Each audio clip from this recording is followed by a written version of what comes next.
Hey guys, Bob Hertzog with the Bob Hertzog home selling team at my home group. It's been a while since I've shot any videos, as most of you know. It's been about 4 years actually, and I really miss doing it. So I've decided to make an effort to start shooting my videos, mainly for my past clients and folks that I've helped in the past. I've taken a different direction in my real estate career. I no longer try to chase internet leads or anything like that, and I'm just really focused on my past clients for the most part, and referrals that come from my past clients. I've just chosen that route because it's much more enjoyable to work with people that already know you, trust you, like you. Or refer their friends and family, knowing that I'm going to take good care of them. So with that being said, I will be sending out videos on a monthly basis, just a lot of it just tips and tricks and stuff that I'm seeing in the market. Hopefully you guys will all find that valuable.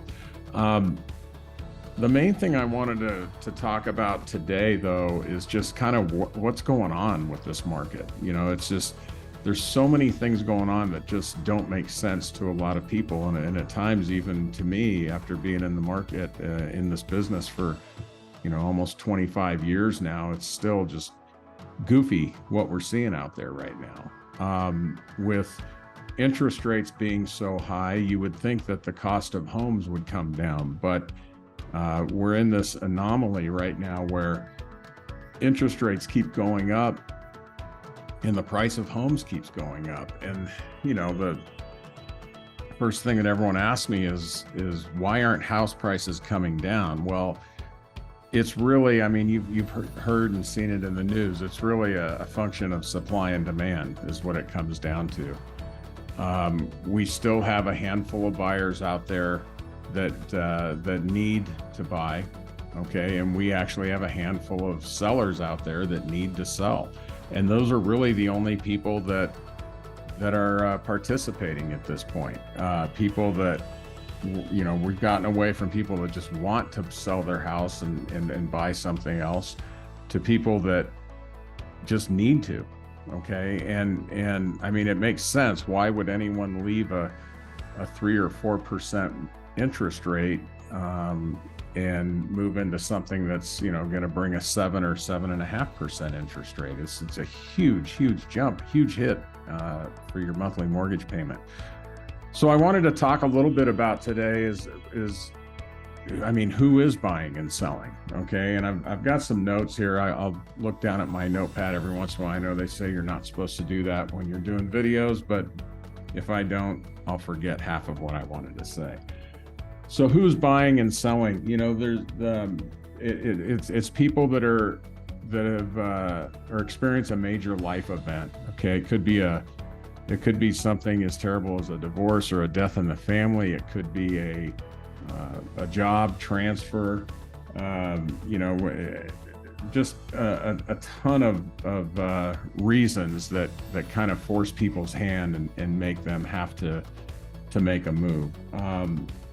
Another big percentage of people that are looking to do something, either buying or selling, or especially selling, are people that need to downsize. Okay, a lot of my clients, you may be one of them, we're getting older, unfortunately. Our kids are moving out of the house. We're becoming empty nesters. It's something that Kim and I have had this discussion here recently too, and I know a lot of my clients are, because we're chatting about it more. But we're getting to a point now, do we need that 3,000 or 4,000 square foot home? And would it be best to downsize? So, that's another big part of, I don't want to say big part, but that's another certain percentage of folks out there that are looking to do something, either buy or sell, is the downsizing part of it. First-time home buyers. We're selling a record amount of homes percentage-wise to first-time home buyers than we ever have. And these are the people I really feel sorry for. These are the kids coming out of college with student debt and everything else, trying to qualify for these homes, okay? And with interest rates being so high, it's been tough for them. It's better than it was 2 years ago, where the first-time home buyer, the problem we had 2 years ago was the first-time home buyer had a lot of competition with cash buyers especially. And, you know, 2 years ago, we were going into houses that were getting 20, 30, 40 offers in the first weekend it was on the market. And these poor first-time home buyers just didn't have a chance up against a cash deal. So the good news is there's not as much competition for them. The bad news is houses have gotten more expensive in the last 2 years and interest rates have gone up. So, but they still need a home. And we're still getting I'm closing one this week for a first-time home buyer that's going to be paying a heck of a lot less for a mortgage than they are for renting a single-family home. The other big crowd out there that I think is just we're starting to see them put homes on the market, but I think we'll start to see more and more are the vacation rental owners, the people that own the VRBOs and Airbnbs. That market just got way oversaturated. I'm sure you heard, when we had the Super Bowl here last, that, we were running 20, 30%. Well, I guess it was only 20 to 30% of the homes were rented out that were available and on the market. And I think that was the first sign that, whoa, we overdid this one. And I saw this coming 4 or 5 years ago when everyone was talking about how they need to go out and buy vacation rentals. And I don't know, I just didn't get it. But anyway, a lot of those folks over leverage themselves, and they've got some pretty hefty mortgage payments every month with no rent coming in. And especially right now during the summer months, they usually get killed during the summer, but this summer was especially bad because they had such a weak spring. So we are starting to see more and more homes hitting the market from that group. Now, the pros and cons of what's going on in the market, I wanted to hit on real quick. Like I said, there's less competition from other buyers. If you're out there looking for a home, you're not going to have, generally speaking, unless it's a super home, great house with, a decent price on it, you're going to have little to no competition out there, which is great. And what that leads to is another pro, which is, sellers are more willing to negotiate than they have been for the last, probably 6-7 years. I mean, we're actually seeing sellers fixing things, okay, and not turning down all of the requests the things that need to be repaired. We're seeing sellers help with closing costs, especially in the case of first-time home buyers that don't have a ton of cash laying around. We've got sellers now contributing to those to the closing costs, or helping out with their down payment by covering some of those closing costs. There's also some closing date flexibility that we haven't seen in recent years, where the sellers are more willing to be flexible with when they'll actually close. We're getting some first-time home buyers, maybe they're coming out of a lease and they still have 2 or 3 months left on their lease, but they find the perfect home and they don't want to close and have a mortgage payment and a lease payment. So we're seeing sellers, in some cases willing to go out 45, 60 days, even 90-day close of escrow if we put up enough earnest money to make them feel like we're not going to go anywhere. This is a big thing, especially for my folks that are looking to downsize. We're starting to see sellers consider contingent offers again.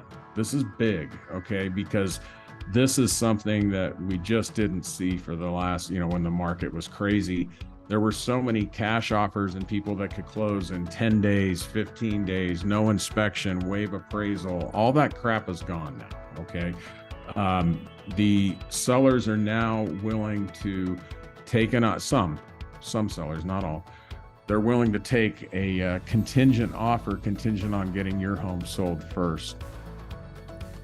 So that's a huge plus for my folks that are looking to downsize, that don't, have the cash laying around, where the cash is tied up in the equity in their home. We can go out, put an offer in contingent on your home closing escrow. We close it, and then the next day we close on the other one, where you've got that cash, available.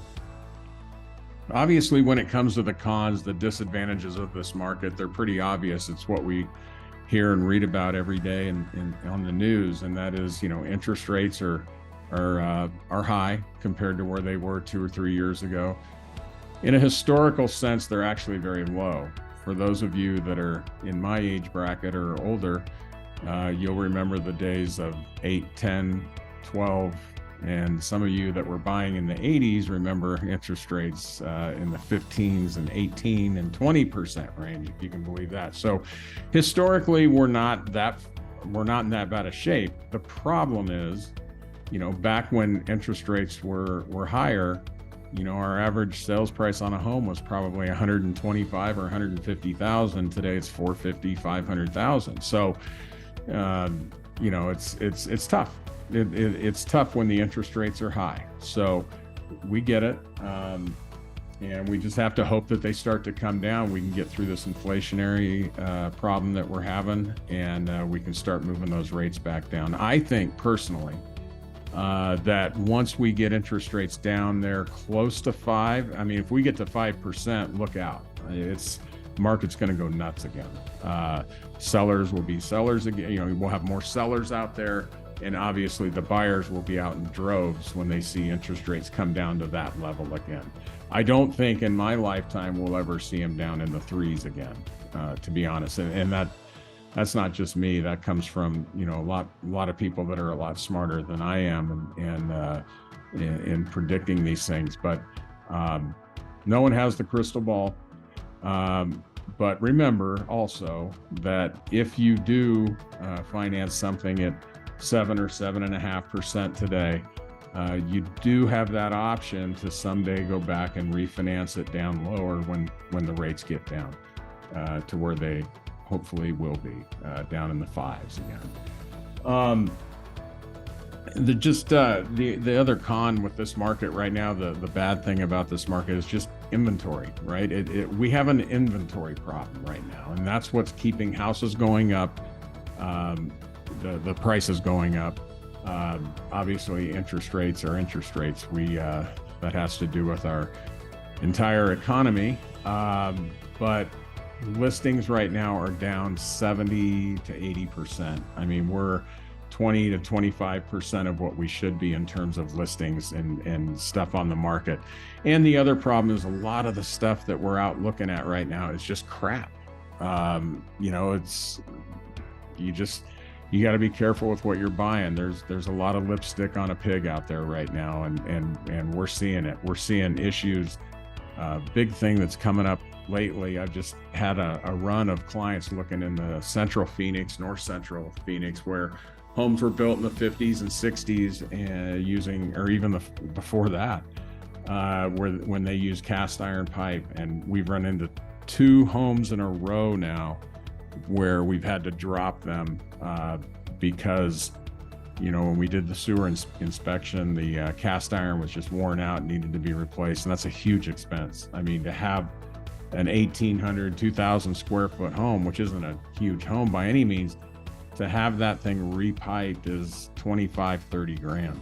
So, homes are getting to that age now that were built in the 50s and 60s where there's major sewer issues. So anyway, long story short, the market's not bad. Okay. It's consistent. My business has stayed pretty consistent. One of the pros that I see as a real estate broker and an agent out there is hopefully this downturn in the market, or the stabilizing of the market, we're starting to see some of the riffraff in our industry get flushed out, which is good. We're starting to see a lot of agents not renewing their license, and And we need to do a little survival of the fittest right now and get rid of some of these schmucks that are out there doing this part-time. And when the like Warren Buffett says, when the tide goes out, you get to see who's been swimming naked. And we're seeing a lot of naked people out there right now. So anyway, that's just kind of my thoughts on where the market is right now. It's not a bad time. It's not a great time to be buying or selling. It's just, if you're in a situation where you need to sell, okay, or you're looking to downsize, the downsize thing is, chances are you've got a ton of equity in your house. So the downsize option right now for me that we're looking at, and that I'm talking to my clients more and more about, is you could go out and put a substantial amount of money down on a smaller home, if not just pay cash for it and not have a house payment anymore. That's kind of where Kim and I are right now. We're looking at like, okay, we've done pretty well on our own personal residences over the years. And we're in a position now where we could literally sell the house that we're in and go out and pretty much pay cash for our next home and not have a house payment anymore, which would be nice. That's it. That's pretty much all I have for you today. I just wanted to kind of share with you what I'm seeing out there. Obviously, you guys know how to reach me if you want to chat some more about what's going on in the market, or what your home may be worth, or what's, where you might be looking to make your next move.